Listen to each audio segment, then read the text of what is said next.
Okay, are you set? I'm ready. I want to jump in. I don't know how much time you have. I don't want to push it. I don't want to get Mom and Pop Thornton mad. I don't want to get you fired from your day job. My day job.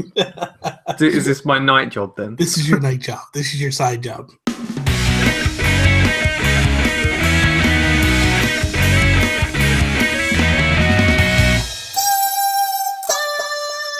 What is up, everybody, and welcome to episode 64 of the Geek Cast. I am Bobby, the Nintendo Guru, joined by my best friend in the whole wide UK, Toby. What is up, Toby? I thought you were going to say world, man. I thought you'd finally settled on your best friend. I had to give you a little tease. I couldn't do that. I couldn't. Well, I'm doing very well, thank you, Bobby. How are you? We'll square this away in a cup next week. All right. So, oh, really? Have you got something planned? Well, you're going to be on Nintendo next weekend. Clearly, Sean ain't going to get a word in edgeways. He's going to be over in the corner, sitting inside a cardboard box, rocking back and forward. Stop. Biting his lip. Sean is very good in just keeping quiet, sitting back, letting you spew your stuff, and then he just throws these little one-liner jabs in there that are good. Letting me spew my stuff. How rude. Something like that. So let's kick this episode off like we do each and every episode with our Geek Outs. Toby, what are you geeking out about? Well, you probably know, but I'm geeking out about the Symphonic Fantasies Orchestra that I went to on Thursday. Sorry about that. Sorry. Took a sip of coffee, went down the road. Don't worry about Bobby. He's just choking in the background. Yeah, I'm just gonna die over here by myself, and I got nobody to save me. My wife is sleeping, and the dog could care less. Yeah, I'm sorry. Yeah, this was the Final Fantasy or the SquareSoft. It was a Square Enix. Yeah, so basically they played Final Fantasy 1 music, Kingdom Hearts, Final Fantasy 2, Secret of Mana, Final Fantasy 3, Chrono Trigger, and then Final Fantasy 6 and 7. And a lot of it's just like medleys from the different games, so like all different songs from the games all sort of woven into one. And it was like really cool. We had like balcony seats, like front row. That's awesome. It was just amazing. There was this dude there called, I think his name was Ravi something, but he was like this guy he was like a soloist, and he came on the stage with this weird looking drum. It's like a big sort of hourglass shaped drum.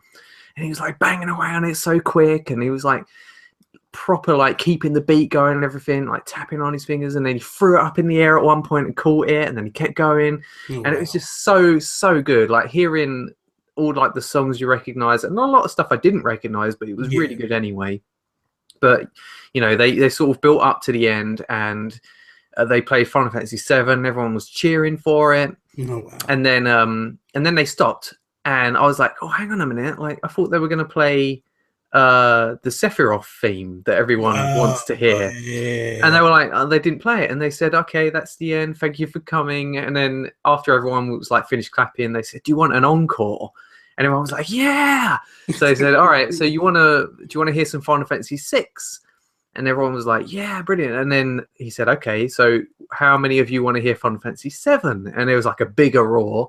And then he said, all right, so what if we played a little bit of both? And then everyone was happy. Oh, man. And then they went through the encore. They played some stuff from Final Fantasy 6.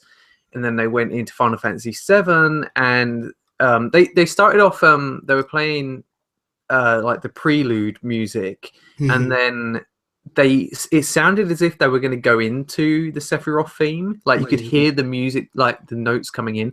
And then they sort of teased us. And then they went into Chocobo music. So everyone was like laughing. They're like, I can't believe you got me. And then like they did it again like twice. And every time it's like, they're going to do it. And they were like, no, not yet. But eventually they did do it. And there's like a massive chorus at the back. And everyone was like, long live Sephiroth. And it was awesome. Felt like shivers down my spine. It was so cool. Amazing. That's amazing. I loved, when I was younger, I was playing, like, I loved Final Fantasy. I loved Secret of Mana. I loved Chrono Trigger. I loved all those games. And huge, like, I really dove deep into the RPG world back then. Final Fantasy 2 in the United States, Final Fantasy 3 in the United States, which I believe was 4 and 6 in the overall grand scheme of things. Love those games, completely love them, and fell in love with them. And I like Secret of Evermore, like and I used to get these video game magazines back in the day, and in the back, there'd be like this I can't say it's not a website, it's an article, but it'd be like this store that had an ad in there, and you could fill out the information and send it away with a check, and then I was importing music back then. Cool. And it was kind of, because I'm a kid, I don't know, like yeah. I mean, I worked, I had money, but I didn't have a checking account or anything like that. So I go to my mom and I'm like, if I give you cash, can you write me a check? And she's like, for what? And I'm like, I'm going to buy these things. And she's like, you're not spending your money on that. I'm like, come on, Mom, please. And she's like, come on, you have to. Like, I was like, come on, you have to. Like, please, please, please. So finally she agreed. She's like, fine, it's your money. You do what you want to do. But they were a little pricey. It was like $30-$40 or something like that for one. But but I didn't realize like it was a full compact, like 3-disc CDs, and it was the entire, all the music from like Final Fantasy 3 and Chrono Trigger. And then I was like, the one day that got her all excited was one day I was like, I have all the major games. Like I have Secret of Mana, Chrono Trigger, Final Fantasy 3. Like I'm gonna dip into something else. So I saw like Final Fantasy, I think it was like 3 or 5, something like that. Like, but it was Japanese. I was like, I'm gonna grab this, and I get it. I play, and it has like a Japanese woman singing, and it's all Japanese. It's not English. And my mom heard me play. She's like, "What is that?" And I was like, "It's one of these discs I bought today." And she started freaking out. She goes, "That is so cool!" And all this stuff. I was like, but the music has always meant something to me, like something special to me. Like it's just always just so good, so amazing. So Square Enix RPGs are just full of fantastic music. They've always been that way. Always been that way. And I really hope that that tour comes to the United States. I've always wanted to go to the Zelda one. Did you ever do the Zelda one? No, I was going to say like that's what we want to do next. I think it's in the UK in like this October, but it's like miles and miles away. So I think we're gonna see if tickets come up for next year, like somewhere a little closer to home. So I'm going to check it out when it hits. And like next year there'll probably be Breath of the Wild music in it as well. Hopefully that'll be awesome. It makes you wonder though, like in a game like Breath of the Wild, because it's wide open, it's an open world and all that stuff. It makes you wonder, like, is there going to be that music in it that's just like, you know what I mean? I mean, in the demo, there wasn't that much music. It was a lot of ambient, like, sounds and stuff. So like a Minecraft game where you're just music and it's not huge, like. But I feel like they'll probably still have, like, when you go into a village, maybe some music might chime in then, or if you're in a dungeon, or maybe when like the villain appears, I'm sure they will still have like memorable tracks. Hopefully they had those like crown jewel moments where you just go, wow, this is I mean amazing. it's always been a massive part of Zelda games and a lot of Nintendo games, like Mario Galaxy for instance. Like absolutely one of the most memorable things to that game is the music. So. Absolutely, I agree wholeheartedly. So we'll see what happens, but that'd be pretty cool. Myself, I'm geeking out about the Flash came back this week. Such an amazing episode, man. They just that whole team, like every time you think like that's the best they got, the next episode is so much better. And I don't know those that follow not, but like last year's season finale just left everything in turmoil. And like when I watched, I was like, oh my god, dude, what is this idiot doing? Like he's destroyed the whole world, like he's messed it up, but like that's the one thing Flash does, because Flash time travels and does stuff, and it's like so you never really, like when you're watching something, you're like, is this really gonna stay or not? And it's like, what's gonna happen? But they handle it so well. And the season premiere was called Flashpoint, which in the comic world, Flashpoint is a huge thing where everything that I grew up knowing disappeared. And they restarted it, like I guess it was about 4 or 5 years ago. DC did the New 52, where they took everybody back to 0-1 or to issue number 1 and restarted everything. And it was like, this is our jumping off point. But Flashpoint was a book miniseries that like bridged the gap between what was the old and what was going to become the new. And it was something that Flash did that like changed Spectrum across the board, which I haven't watched Arrow yet, but the way they left Arrow was like messed up. And I was like, wow, I wonder if what Flash did in fact fix some of the things that took place in Arrow. That is kind of what they're going to explain, the story of how Supergirl is now on CW and how she will now be in this universe. Because originally she wasn't in the universe. Last year when Flash went, he like jumped Earths and he went to another, because in DC they had the multiverse, so it's different Earths. There's like 9-10 different Earths, and like every one, they all have like a Barry Allen. But in this in this Earth, Barry Allen could be just a nerd and doesn't really do anything. Like he's a scientist, and in this one he's Flash, and this one he might be Flash, but he might have different type of.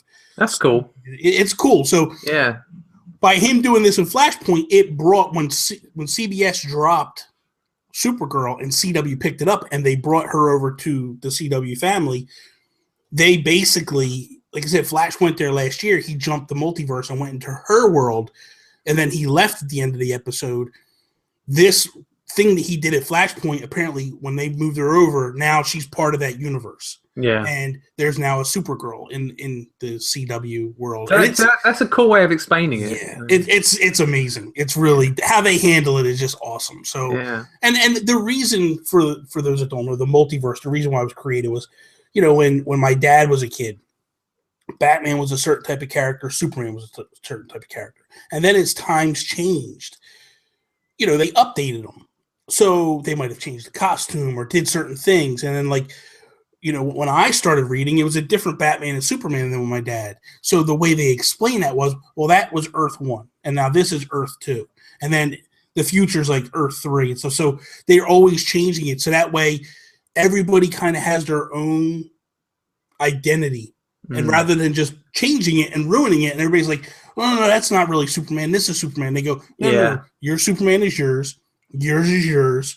And this is the way it is. And they're all still alive, and they're all still doing their thing. It's kind of cool. Yeah. It's kind of cool. All right, let's jump into what we're playing. What are you playing, Toby? So yesterday I started playing Mafia 3. Oh my God. Yes, dude. I'm holding off because I asked for it for Christmas, and I'm like, I shouldn't have, but I said, you know what? Well, so far from I've played a fair few hours. I'll say you won't be disappointed. Okay. I won't give too many spoilers away, but like general gameplay, I feel like it's more story driven than other open world games. I mean, if you compare it directly to GTA, like I don't think you can, like, because they're both very different open world city games, especially since they're set in such different times. Yes. But I don't know, like I feel like more inclined to just follow the story in Mafia 3 than in GTA. GTA is, I feel more like I just want to go around and do crazy stuff. But Mafia 3 is like, I'm so engrossed in the cool story here and the cool music and the atmosphere. Yeah. Like, I just want to see what's going to happen. And it doesn't take long before, you've done like the intro part, and then you're on to, all right, so now you're trying to take over the city. So you've probably heard about all of that in the previews and everything. So I haven't watched, checked anything. I didn't want to know nothing, so I didn't watch it. I played Mafia 2, loved it. Yeah, I mean, it's a similar concept in all Mafia games, I think. So, but yeah, like the characters are great, graphics are great. Like, I love the driving. I was really concerned that the driving wouldn't feel good, but it's actually really nice. Like, it's a bit more realistic than GTA, but also very arcadey at the same time. Like, it's funny, like I was expecting the controls to be 1-for-1 for what GTA was, but certain things are different. Like, if you want to jump over something, you press triangle. If you want to take cover, you press X. Okay. A lot of the shooting and that feels similar, but yeah, so I just think it's really cool game. So I think you're gonna enjoy it. If you like open world games, if you like atmospheric sort of late 60s era stuff, then I'm definitely because I asked for an Xbox One for Christmas. Yeah. So that was one of the games I asked because I want to have something that day to play. So I asked for that game for the Xbox One. So we'll see what happens. It does this really cool thing of like, you know, like in a lot of films they have you know, past, present, and future. Like they do flashbacks and they intertwine the story. Like they're telling it and then they show it and then they. So like Mafia 3 does that. Like there's the future where these guys are being interviewed and they tell the story of what happened in the past, and then you play a little bit of that, and then it shows a bit of the present, and then it goes back to the future. So that's really it's kind of like Goodfellas.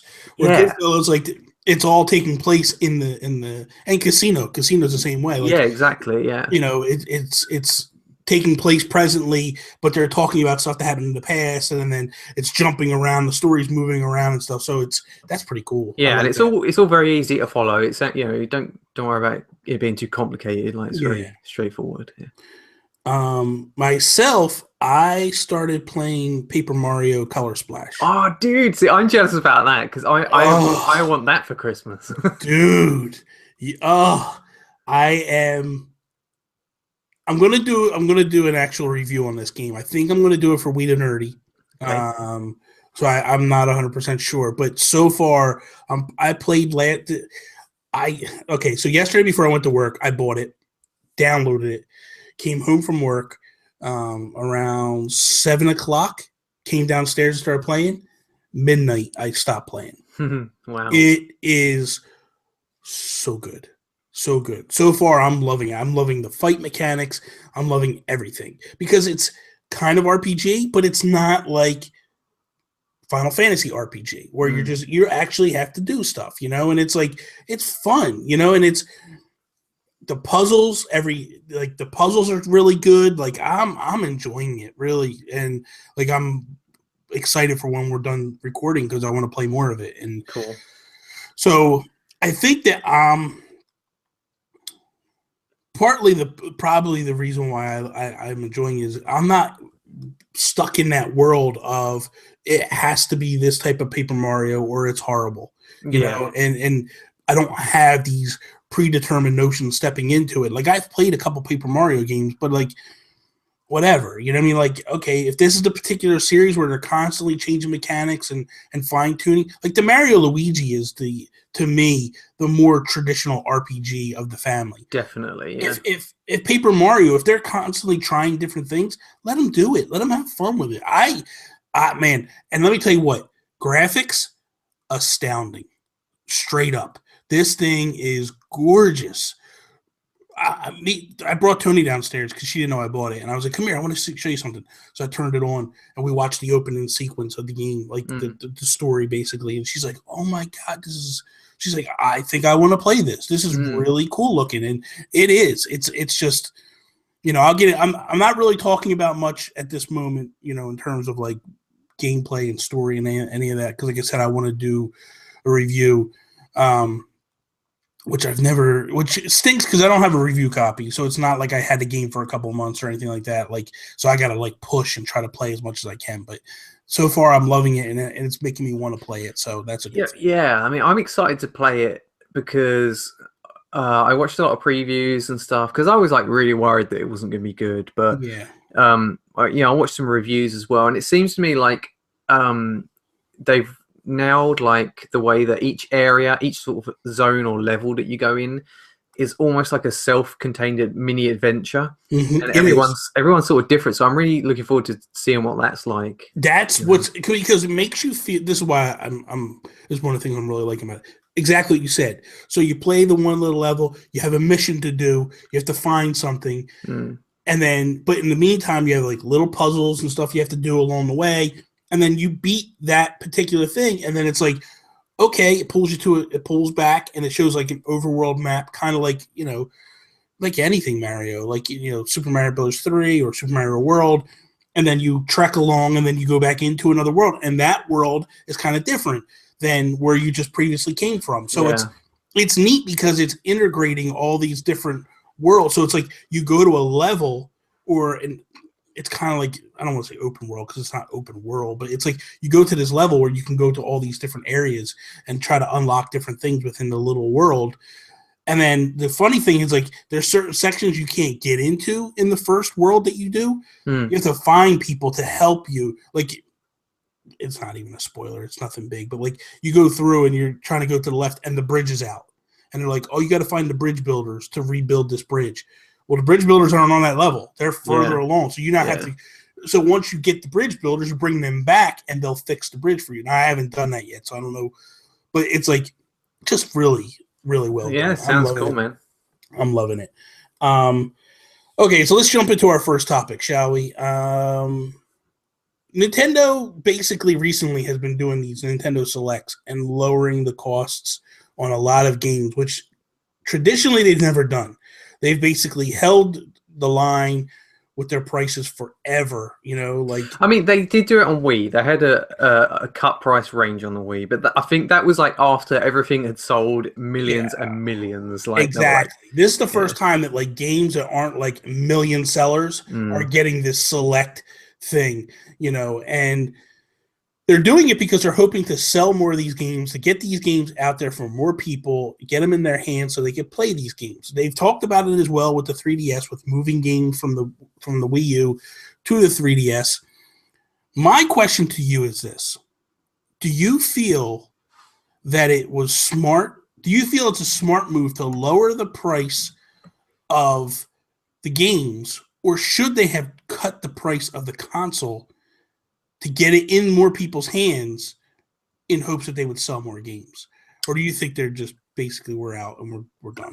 I think that they know that anyone that was going to buy a Wii U has bought a Wii U already. Like, I don't think lowering the price is going to entice anyone to get a Wii, especially now when there's NX on the horizon and people are thinking, all right, I'll save my money, see what the NX is.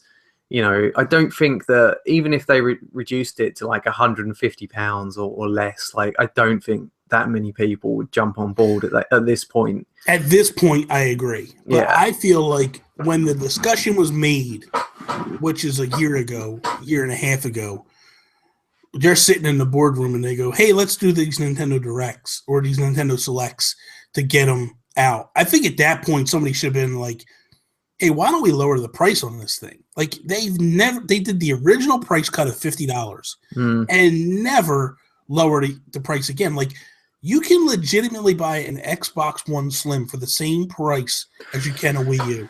And that's crazy to me.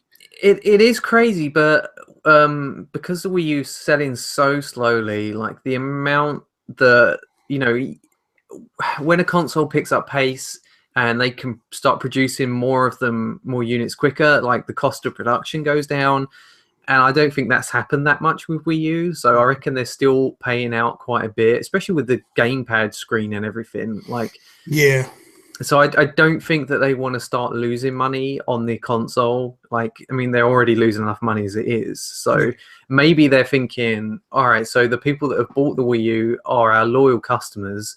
Let's try and entice them to just buy more games. That's possible. You're probably right with that, and that's probably what they're thinking. I just always thought, and I always felt that right around the time of Smash, they should have lowered the price of this thing. And even if it was another $50, $100, whatever it was, I felt like that was the time to really push hard. Yeah, I mean, you're probably right that they should have lowered the price earlier in the console's life cycle. Like with the 3DS was struggling its first year, and then they slashed the price and released it. Big time. Huge cut. And then the 3DS picked up. So maybe like early on, if they realized that they were charging too much, and they maybe if they were willing to take a bit of a cut on the hardware, like profits, then maybe we'd be in a different position with Wii U. But absolutely, I agree because if they would have sold more units, the third parties would have took a harder look at it and then been like, hey, you know what, let's give it a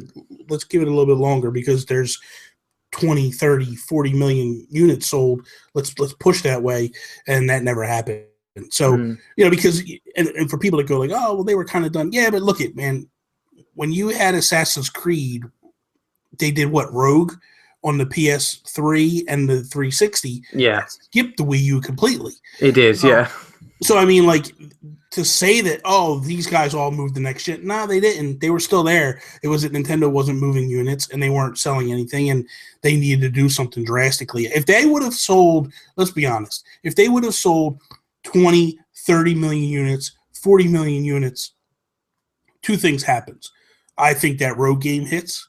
I think we don't get Watch Dogs delayed. I think everything kind of shifts a little bit. We might even start seeing like another Madden game, things of that nature. But when you turn around and you're not even, I mean, what are there? There's still only like 12 million units, maybe 13. That's bad. That's really bad. So I agree with what you're saying. Like, I think that like the price lowering now, they're trying to get it in more people's hands with the games and stuff. I mean, I bought some games that I wouldn't have, I wouldn't have got otherwise. The weird thing to me, though, was they did Nintendo Selects, and I don't know if they did this in the UK, but they did it in the United States on Wii games. Yeah. Like, we got the Super Mario All-Stars, that game, and then we also got Animal Crossing City Folk, which I bought City Folk. I didn't buy. I think GameCube might have had them as well, actually, back in the day. No. I mean now. Like, in our games that were released just now for the Wii U, the Nintendo Selects, they had Nintendo Selects Wii games as well. Oh. So we got City Folk, which there's no one. Well, yeah. I mean, I don't know if we got that. Yeah, we got City Folk and Super Mario All-Star reissued at the Nintendo Selects. Yeah, and then just recently, Fast Racing Neo and SteamWorld Collection are coming. Well, you guys got SteamWorld Collection already. I think you got Fast Racing Neo as well. Yeah.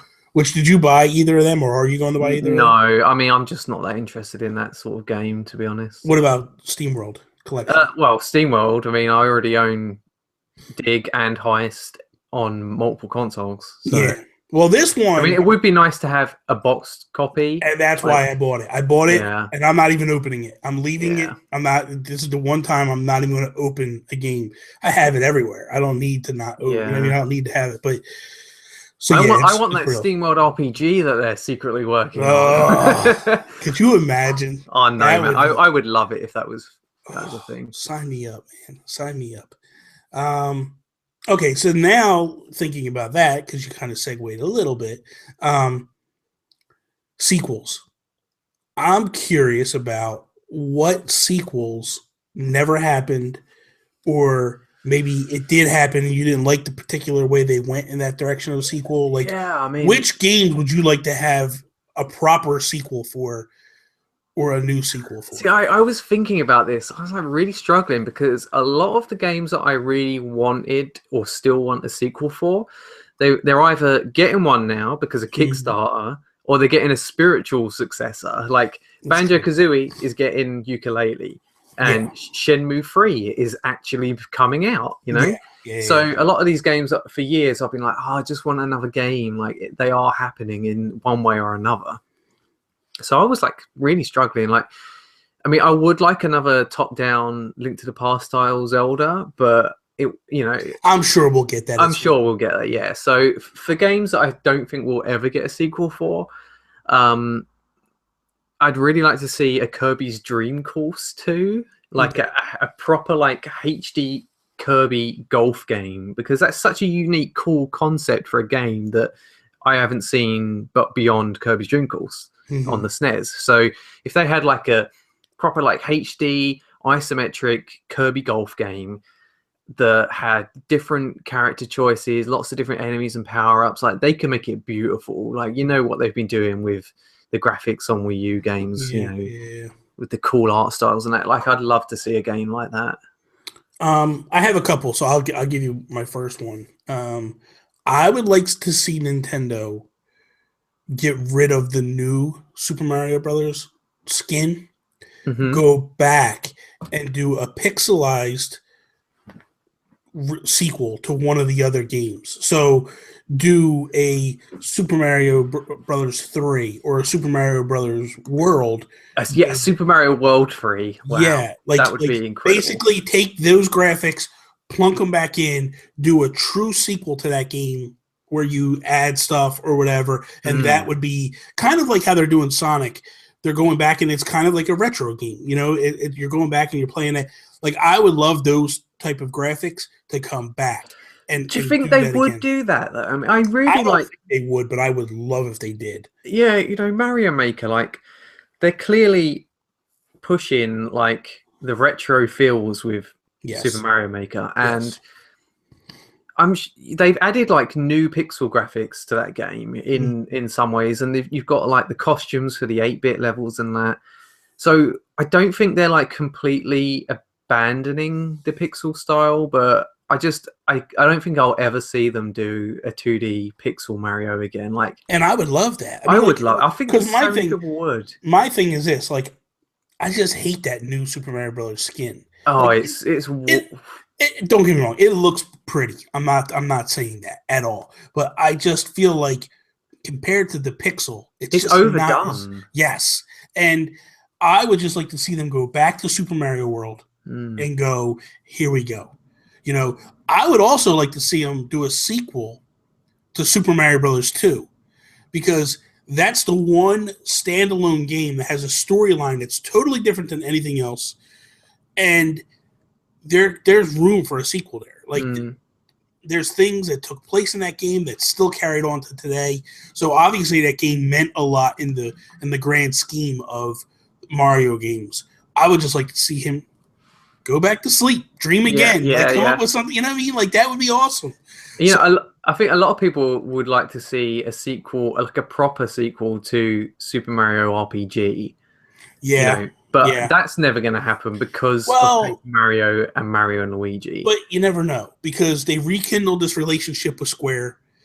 It could happen. You never know. Like, I'm sure people have been throwing it at Square for years, and they've been throwing it at Nintendo for years. Yeah. And let's be honest, Square, when they left Nintendo, that's where Kingdom Hearts came from. You know, that was basically, to me, the true. I wouldn't even call it the true. I would call it the spiritual successor to Mario RPG. And then Nintendo went the direction of Paper Mario, the Mario Luigi series, and that's the way they went with that. So for me, I would love to see them come back together, work together, and do a proper sequel together, because that would be just awesome in my mind. I agree with you there. One that I know we're going to get, but I just want and I can't wait, is Last of Us 2. But I don't know, you know, when the game ended, I was like, I want to see where Joel and Ellie go. I want to keep that storyline. Part of me wants two things. I either want a totally different area and a totally different storyline to happen, 2 new characters and all that stuff, or I want Joel and Ellie at the end. They're doing their thing, yada yada. They're getting ready to go down to the little camp, but it ends there, and that's how it. You know, I would like to see that pick up right from there, and they're starting to go down. And somebody, maybe the Fireflies come after them or something, and it starts something. Sparks, you know, that would be kind of cool to pick it up there. But I had no doubt they're working on a sequel to that game. But you know it. I want that so bad. Chrono Trigger. Now, I know they did Chrono Cross or whatever, but I don't feel like Chrono Cross was really a true sequel to it or anything like that. But I would like to see them go back to the well, put the super team back together again, and go, let's do a sequel to Chrono Trigger. Because that game was just phenomenal. You know, that game was so good. For those that haven't played it, like, you really got to play it. And there's like a million different endings, and there's endings for, like, if you travel through time and you do all this different stuff. Like, that game was just so well done back in the day. Yeah, really well done. And I think we will see, like, at least a spiritual successor, because they're doing things with, like, I Am Setsuna, which was similar, like, in parts. So I think that I think they're called Tokyo RPG Factory. I think they could end up making something close to Chrono Trigger. I mean, I don't know if they'll ever get to that level, but I mean, because that's such a high bar to reach. Yeah. Now, did you play I Am Setsuna? No, I didn't. I want to. I didn't play it either. It's definitely on my to-play list. The last one that I'm going to bring up that I really, really want a true sequel to is Kid Icarus. Now, I knew you'd bring that up. Dude, come on, man. I love that. I love the original game. They did give us a sequel on the Game Boy, and it was like, it was okay. But then we didn't get anything until we got the one that just came out recently, and that was, to me, more Space Harrier than it was, a true Kid Icarus game.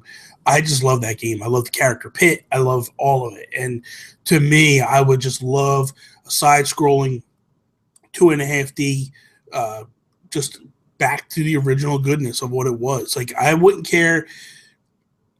Kind of, I would like them to go 8-bit, or pixelated, but I wouldn't care if they did that. If they wanted to do the updated graphics and all that stuff, like, knock yourself out, have a good time with it. Like, it's your IP, do what you want to do with it. But I really wish they would have stuck to those guns with a sequel rather than, letting Sakurai do whatever he wanted, and he kind of changed the whole direction of it and rebooted it per se and redid the whole thing. I mean, I like the game, but it was just weird controls. Really super weird controls. Trying to hold it with the stylus and then hold the button, and like your hands are cramping up. And they came with a stand, didn't it? So you could it came with a kickstand. So you can prop it on your stomach as you're playing. You're trying to hold the button because you're like basically you're holding the button, and the stylus you move around on the screen, and where you're moving the stylus is where he's shooting at. But then you have to use the stick to like move the character. The controls were just whacked. Like, they should have just not had the stylus at all and just did away with that. Like, they could have, I don't know, they could have done much better. You know what else? There's a game on PlayStation 1 called Hogs of War. Have you heard of that? No. So, Hogs of War was a sort of World War II style strategy game where you played... you controlled a team of 5, I think it's 5 pigs, right? And they were based on like countries like UK, Germany, Russia, Japan, like all the World War II warring countries. And you would take turns. It was like 3D, and it was a bit like Worms, but in 3D. And you would have a limited amount of time to move your pig around, and each pig on your team had like a different what do they call it? Like, they've got different equipment, a different loadout. They've got special, like a heavy weapon specialist, or you've got a sniper, or an engineer, or a medic. And so you've got a limited amount of time to move your pig and then aim your weapon and fire it, just like Worms, but in 3D. So, and it was like so cool because it was funny. I think Rick Mao was like the narrator, like the voiceover guy on it. And they had like really funny stereotypes of all the different nations. So like the English pigs were like proper like Cockney London pigs, and they had like all these funny quips. And then the German pigs were really stereotypical like Germans. And like, I don't know if you would get away with that humor today. Yeah, that's kind of hard because today they're like real so PC and stuff. Because everyone would be offended by everything in that game, but it was like such a funny game, and like because it, no matter who you played as, like your country was probably getting taken the mick out of, but it was all in jest, Yeah. And it was just such a cool strategy game because there was like mines and hills, and you could slide, and you'd like be able to swim for a bit, but then you might drown. So it's just a lot of like cool strategy to that game as well. It's funny you said that about the people getting offended by stuff. Like here, there's a television channel that's like all 70s TV shows. Yeah. And like late 60s, early 70s, like that type of stuff. Yeah. Mid 70s, like whatever. And like Tony, I'll come home from work and Tony's watching all the time. She's like stuck in a time warp, dude. She's like, whatever. She's born in the wrong era. But I watch it and I'm like, dude, how did these shows get on TV back then? Yeah. Like, you go back, like, they talk about half this stuff today. People are rioting in the streets and screaming. Like, how did they do this? Like, even like Benny Hill, man. Like, I don't know if you ever watched that as a kid or you remember watching any of that stuff. Like, the stuff he did in that show, like, how was this on TV? How was this even on TV? It's like different times, man. Oh, I know. It's craziness. Last topic. Here we go. This is a big one for you, I think. No, not at all. But so 4K TVs, everybody's talking about them, raving about them, wanting them, and all that stuff. The prices are starting to come down to be realistic. But my question is we're starting to hear video game consoles shifting to get their graphics to run on 4K TVs and do that and all that stuff. But with the PS3 and the Xbox 360, that was HD, but they could not run full 1080p, 60 frames per second. Never got up to that high, pretty much there. When they came to PS4 and Xbox One, they struggled as well. Still to this day, like the Xbox One can't run at 1080. I think it's 900 is the highest it runs. The Wii U handles it no problem at all. Like 90% of Nintendo's games that they crank out are running 1080, 60 frames, like no issues at all. They seem to be the one that have the grasp on all this, no problems, whatever. And they're not even talking 4K at this moment. So my question to you is, do you feel like these companies should be like, just slow down, let's get a better grip on what we're doing with the 1080, 60 frames? Or are you okay with them diving into 4K right away and going that direction? Like, where do you want to see these guys go? Well, it's interesting because I feel like this current generation, a lot of the games that are on it, people will always say, well, could this game not have run on previous generation? Like, and a lot of the times that seems true. Like, I'm sure Mafia 3 could have ran fine on PlayStation 3 because GTA 5 ran fine on PlayStation 3. True. Sometimes it's pretty lighting and stuff, but like, I don't think in terms of like gameplay and stuff, this generation is not a massive leap over the last one. So I feel like maybe this push to 4K is their way of trying to, get people to think, all right, I'll upgrade because this is now a proper leap from PS3 to PS4K. That's like when you went from SD to HD. Now you're going HD to 4K because it's just HD to HD before. So, but part of me does feel like it's still a little early. It is for me, and it is for a lot of people. But then again, like, technology moves at a faster and faster rate every year. New phones are always coming out that are just way better than the last ones. True. Computers are getting faster and cheaper and just better all the time. So maybe technology is moving fast enough, like, for 4K to suddenly be a thing. Like, but then again, like you do say, like, they're not always getting 60 frames 1080p. No. Okay, let's look at this. So on PS3, the final game that Naughty Dog did, Last of Us, was, I believe, 1080p, but it only ran 30 frames. It was 30, yeah. Yeah. It was not 60 frames, which, that's for people that are just snobby and can pick it out and know it, and like they're hard up on graphics and they got to have it all. Like, to me, I truly don't care if it's 30, if it's 60, whatever. It just has to run the same frame rate the whole time. That's the only time you notice that it's having issues. When it's slow down. Yeah, if it's supposed to run 60 and all of a sudden it dips to 30, you're going to notice a problem with it. But if they say 60 and it runs 58 for a couple of seconds and then back up to 60, nobody notices anything. No. You're not going to notice anything at all. Yeah. And unless you can notice 30, you can notice 60, but it's not like you notice something's there and something's different. But if someone didn't say to you, like, well, that's running 30, that's running 60, 9 times out of 10, you're really not going to notice the difference. You will. The frame rate, you'll notice the difference. The 1080, the 720, that stuff is hard to tell. Like, to look at it and go, no, that's running 720. That's running 1080. You wouldn't really notice that stuff either. I feel like as long as the frame rates are solid, it's not an issue. But I looked at, like I was saying, Last of Us, that was 30, and everybody was like, oh my God, this game is amazing. And they pushed the PS3 to the limits with that game. So when it came to the PS4, I said it to you when I originally played it, like, there's something different about it. I can't put my finger on it, but there's something different. And you said it to me. You're like, well, isn't that running 60 frames? I was like, oh, yeah, it is. Graphically, looks the same. Runs silk is, smooth as butter. Like, so silky smooth, it runs. There's no problems. There's no dip in frame rate or anything like that. That's the only difference between, So now, if you look at it and you go, okay, we're going to upgrade our systems to run on 4K. The frame rates to me don't matter.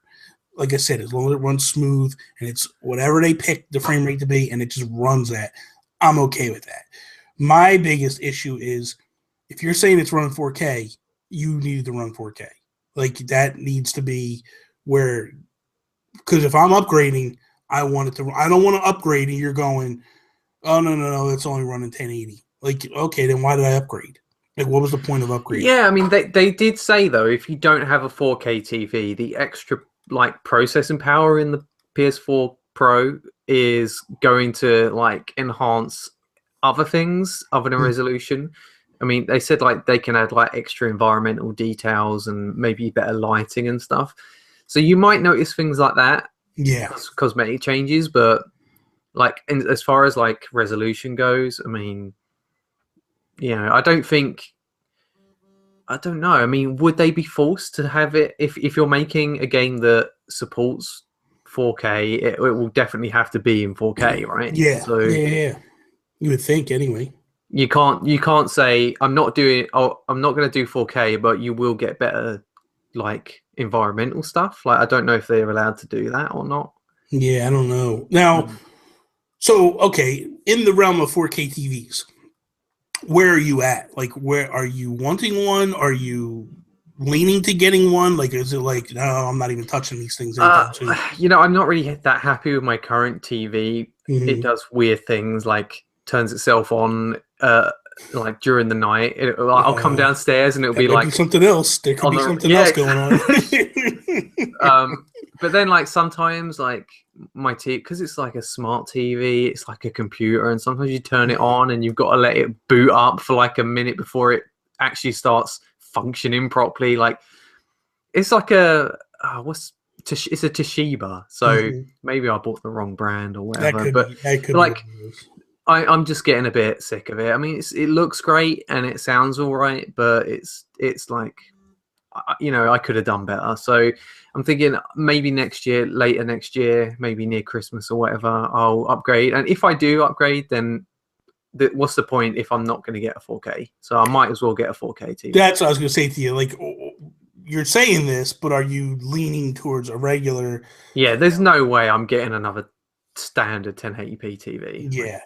Now, I'm in my situation with my game room where I'm like, I have the 2 TV spaces and I want to do, you know, 4K, 2 4K TVs when I upgrade. Yeah. So that's where I'm at, like leaning on the fence of going. But I'm only looking at it like, well, if I'm going to put the money out, I'm going to do 4K just because I want it to be. Now, what I might do is because now my thinking is starting to change a little bit. The 1080 that I have is phenomenal. It's a 52-inch sharp Quantron. The thing is a home run all day long. I could buy a 4K at $500, but I'm not really getting a good 4K. Yeah. You know, I'm getting a decent 4K. So what I thought of doing was rather than buying 2 decent 4K TVs, take my 1080p and move it over to where my small screen is now, and then go buy a really good 4K TV. You know, because I'm the main one that plays on, like, exactly. I don't need 2 massive TVs identical. As long as they kind of look the same, it's fine. Like if I get silver trim and all that and it matches, that's fine. But like for me, I'm the one that plays the video games down here 90% of the time. So I would rather play on the better TV. And why go spend that extra money for a TV that's going to sit there most of the time and not going to be played unless Tony wants to play Mario Kart with me or something like that. Or there's no way like I could spend like, in your case, like $1,000 or whatever on a 4K TV that gets used maybe 10, 15 times a year, or whatever. Like, there's no way I'm doing that. Yeah. So for me, I'm like, well, do I spend $500 and get a decent TV, or do I spend $1,000 and get a really good TV that I'm going to use? Are you interested in curved 4K TVs? No, I want nothing to do with that. Yeah, neither do I. I could care less. I could care less what it does. If it helps the pics, it's not that big a deal to me. It's not like it's like, you know, it's supposed to like I think it's give a you better picture quality. Yeah, it's come on. Because what they say, because what they say is in movie theaters, the screen, the better screens are kind of bowed a little bit. And that, okay, I could care less. If you're getting me a couple extra pixels on the screen to make it look a little bit, I could care less. It makes me feel ill looking at the wall and it's kind of bit like, no. Yeah, it makes me feel ill seeing like the curve on it. Like, oh. Yeah, I could care less. No, I don't want nothing to do with that garbage. It's trash. Now I'm gonna have 50 people rate me and be like, "That's not trash. That's nice." So that is all. Thank you guys for listening to us on iTunes, SoundCloud, Stitcher, watching us on YouTube if that's how you consume this medium. We have something new that I'm going to throw out there. Typically, at this point, I give away both of our Twitter handles, but I want to give the one handle a little bit of love because it's new and we want to kind of get it out there for you guys. We have a new Twitter for the show. It's _Geek Cast pod. So follow us on Twitter there. Send us questions, comments, whatever. Like, tell us what sequels you would like to see. Did nobody submit a question for this week? No, nobody submitted a question this week. I don't think we really fully asked, to be honest with you. So no, all right. We need to get better into that and making that a thing. Yeah. So we'll start working on that better. But I just thought that, like, let me create this Twitter handle so this way people that are like, because the problem is, like, people will send me questions sometimes, and I'm like, well, is this meant for If We Ran Nintendo, or is this meant for the Geek Cast? And then I got to look at it and go, it's probably a better one for the Geek Cast, so I'm going to take it over there. Or I think it's better for... So this way you could go, okay, this is what it's for. Tweet it at that person or tweet it at that show, and then we're good to go. So it would be... And both Toby and I have control of the account. So if it's stupid things being said, it's typically Toby. If it's very intellectual things, it's me. Well, you know what? I might just put a T at the end of each tweet that I do. That's what I started doing mine. Like, I put a dash. Yeah. On because I don't want people thinking that I'm posting about Earthbound and all sorts. Like, I post about good games. Like, you don't want people to think you're cool, is what you're saying. I get it. I understand. I'm gonna start doing Sonic tweets all over this. Oh, don't even do it. Don't even. I will be. You'll see, like, back and forth, like, this is the greatest game ever, Sonic, whatever. And then the next tweet will be like, this is the biggest piece of trash. Like, why? It'll be like we're bipolar. Yeah. With a bipolar Twitter account. The one other thing I'm going to tease, I'm not going to say anything about it, but Toby and I are working on a project together. Hopefully in 2 weeks' time, it'll actually be done and up. We've been bouncing messages back and forth to each other for the last week, and I think you guys are really going to like what our game plan is and where we're going with this stuff. So, but that's it. Thank you guys for listening. I will see you all later. And you can see me later.